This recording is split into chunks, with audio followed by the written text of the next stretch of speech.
So good day everyone, I am teacher Nico. So before we proceed to our discussion, I have an activity. What happens when your mother scolds you in your room?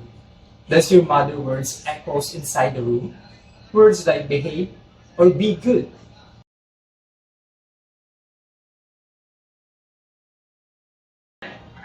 Activity time. Answer the shown images in the presentation whether the objects produce loud sounds or not. Put checks of the object that can produce sounds and X for not having a sound.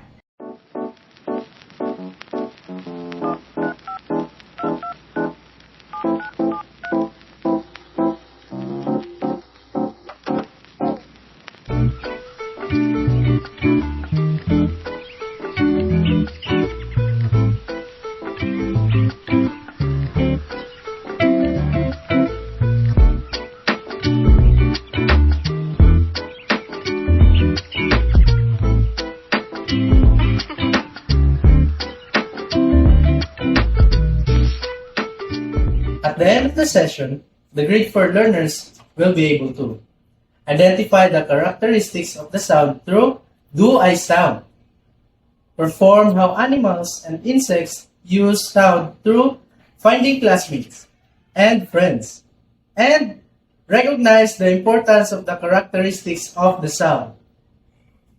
Sound wave. Sound wave is when someone talks, sings, or plays music.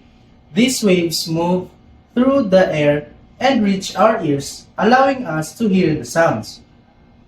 When sound comes in contact with different objects or materials like walls, curtains, or carpets, it is either reflected or absorbed.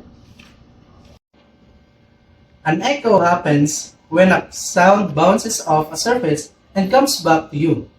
The sound waves travel and then come back to you, making you hear your voice again but a little later.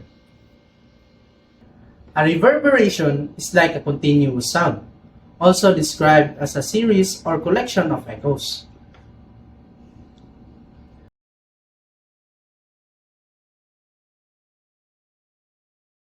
Reasons why we cannot hear echoes sometimes. 1. The original sound may be too weak. 2. The surface absorbs rather than reflects the sound, like rooms with carpets and curtains. 3. The reflecting surface is too small. Echolocation is the transmission of sound waves to locate objects.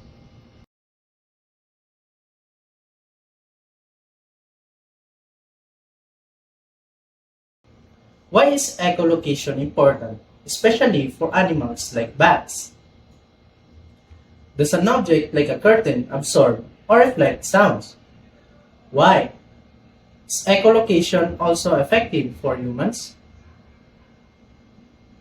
Can I? Good morning, students. I am Teacher March, and if you listen to Teacher James, let's have an activity. And our activity is called Finding Classmates and Friends. But first, let's read the instructions. Do this at your home with your friends and families after the groupings.